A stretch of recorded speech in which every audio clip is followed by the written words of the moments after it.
Breaking news, it's the end of an era for the Los Angeles Lakers. The Buss family no longer involved in any way selling their remaining stake in the team. What does this mean for new ownership and for the team moving forward? I'm Trevor Lane. This is the LakersNation.com. The announcement reverberates through the league, marking far more than just a change in corporate structure.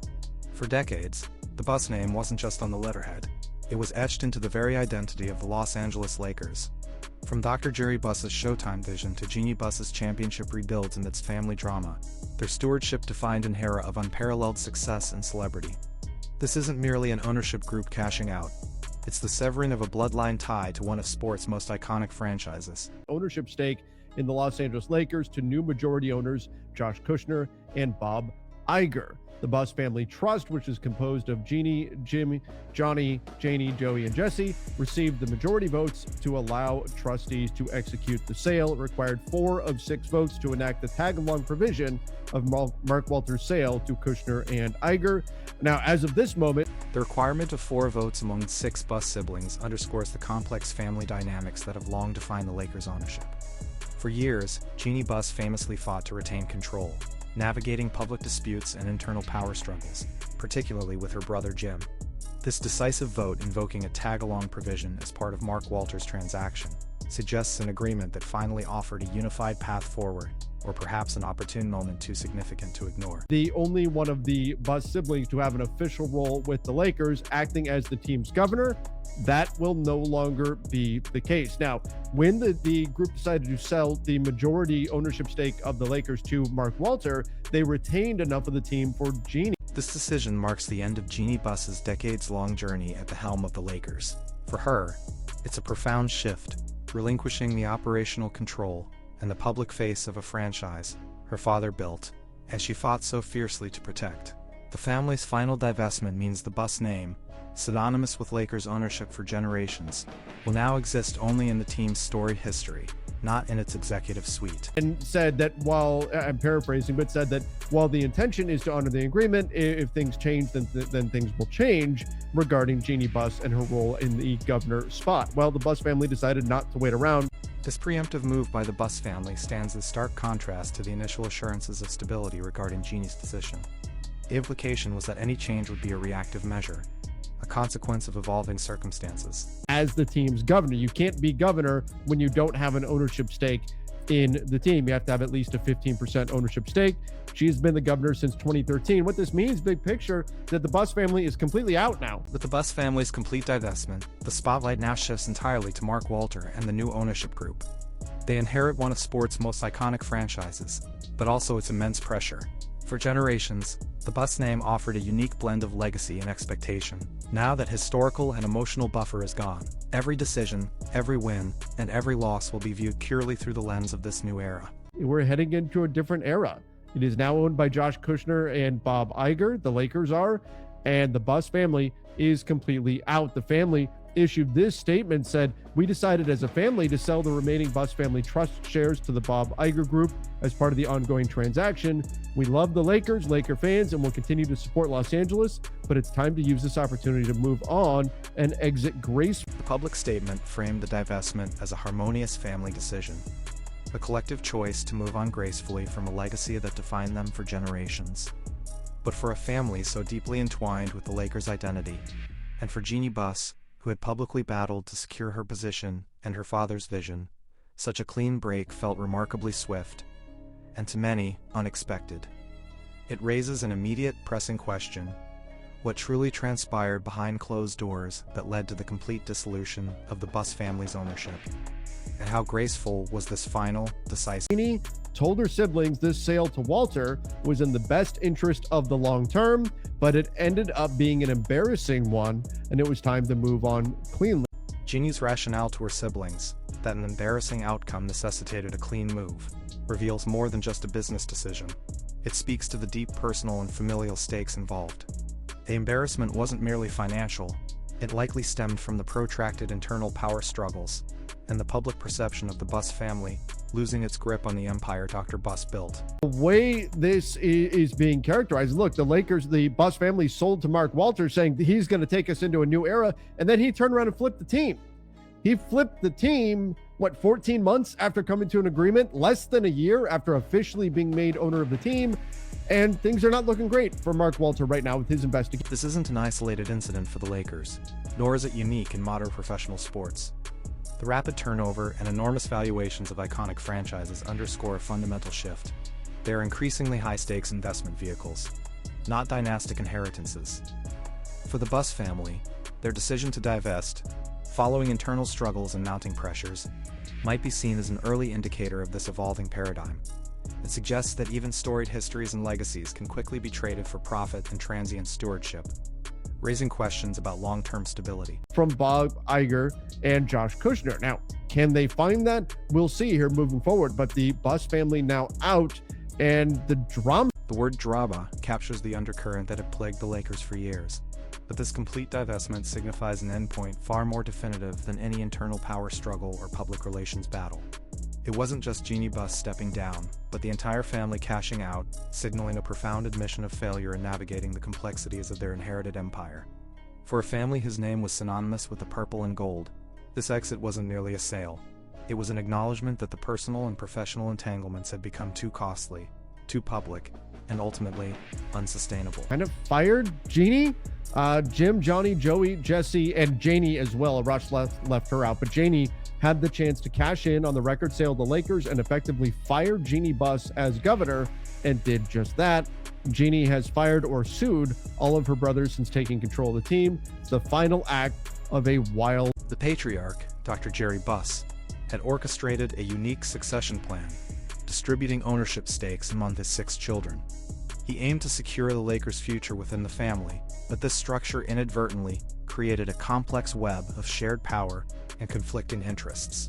What began as an effort to ensure a lasting legacy transformed into a battleground for control and differing business philosophies. The immense financial value of the Lakers, combined with the personal dynamics of a large family, intensified these internal pressures. Said that the 5 siblings sent Jeannie signatures stating the family to sell, according to a source. I have heard the same thing, that essentially 5 of the siblings sent signatures to Jeannie saying they wanted to sell. And at that point, she may have been completely in agreement. She may have said, yes, 100%. This collective decision to sell, however reached, marked the irreversible end of an era. The Lakers were no longer merely a high-value asset, but the very identity of the Buss family. For Dr. Buss's children, particularly Jeanie, this outcome meant letting go of a life's work, a direct connection to their father's legacy, and the familial purpose that had defined them for decades. The once unbreakable bond between family and franchise was finally severed, forcing them to confront a future where the purple and gold would continue on, but without a Buss at the helm. Sent signatures to Jeanie, all 5 of them signed off on it. There's nothing she could do. The majority voted, and that means that she is out. She was the only one with an official spot in the Lakers organization as the governor. This outcome stood in stark contrast to the widespread belief, even within the family itself, that Jeanie was the clear heir to her father's legacy as the Lakers' ultimate decision-maker. Dr. Buss had meticulously crafted a succession plan, but its very design, intended to secure the family's future with the franchise, became the instrument of her removal. The collective signatures weren't just a vote, they were a definitive statement, dissolving the public image of the united front and exposing the deep, irreparable fissures that had developed. Great deal going on right now. If you haven't checked out Prize Picks before, new users play $5, get $150 if you win when you use the code HMA. Now, all you got to do is pick more or less on some of your favorite players. Christopher Sanchez, I said more than 4.5 strikeouts, and Gunnar Henderson. The Buss family's departure echoed far beyond their immediate circle. For generations, the Lakers had stood as a powerful symbol of successful, enduring family ownership in professional sports. Their eventual decision to sell, however deeply personal, sent a clear, unsettling message across the league. No legacy, no matter how iconic or deeply rooted, was truly unassailable. This fundamental shift placed new pressure on Jeanie Buss, no longer merely grappling with personal loss, but also with the public reevaluation of her own narrative and the very concept of generational sports stewardship. Down below that code, it's HMA. Again, play $5, get $150 in your lineups if you win for new users. Okay, so what does this mean for the Lakers moving forward? Well, certainly there is a nostalgic part of me when I look at situations like this. Like I said, at the top, the Buss family has owned the team since 1979. Beyond the initial shock of Jeanie Buss stepping aside, the subsequent family decision to liquidate their entire stake represented a profound shift. This wasn't merely a change in governance, it was the relinquishment of the very core of their familial enterprise, severing every last tie to the legacy Dr. Buss had so painstakingly built. After generations defined by their inextricable connection to the purple and gold, the Buss name would now be entirely absent from the ownership ledger.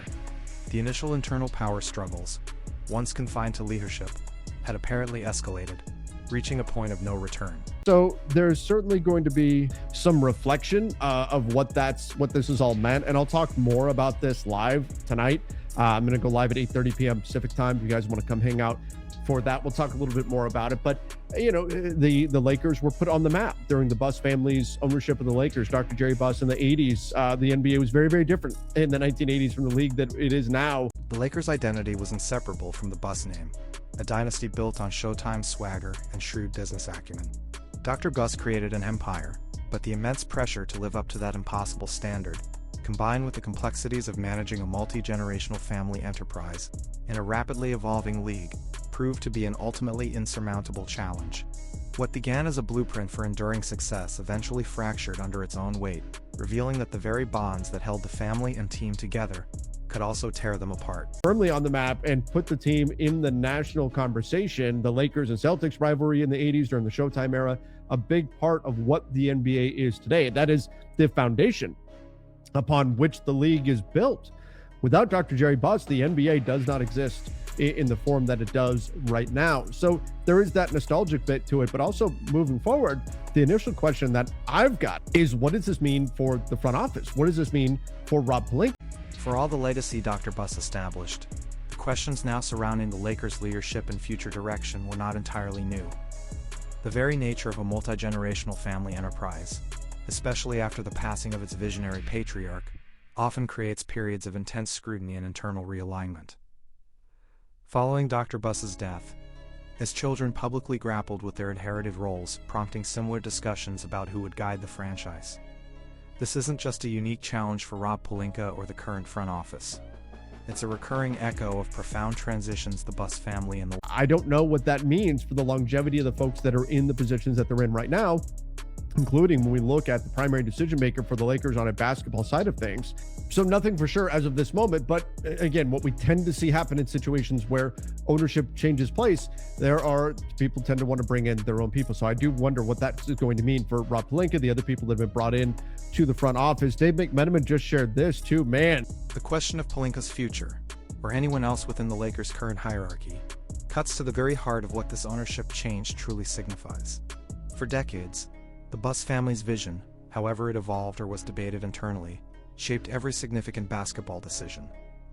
Now a new steward will bring their own philosophy, their own metrics for success, and undoubtedly their own people to implement it. To finish her term as governor of the Lakers. So again, this is not for sure, but to me, that suggests that Jeanie would not have been on board with this decision that her siblings made. And Dave has now followed it up to say the meeting was held Tuesday. During the meeting, there was no mention of a pending sale between Mark Walter and Bob Iger / Josh Kushner. This reported sale illuminates the complex internal dynamics that have plagued the Buss family's ownership for years. After Dr. Buss's passing, control of the Lakers, and specifically the crucial controlling share, was split among his 6 children. While Jeanie was named the team's governor, her siblings still held significant sway through their individual shares and the family trust. This delicate balance of power often led to disagreements, famously seen in the 2017 power struggle, where Jim and Johnny Buss attempted to oust Jeanie. Of the pending sale, and then the next day, the Mark Walter sale was reported. Wow, sounds like somebody got wind that the sale was coming and wanted to make sure that this exact move could not be executed that would result in the ouster of Jeanie Buss.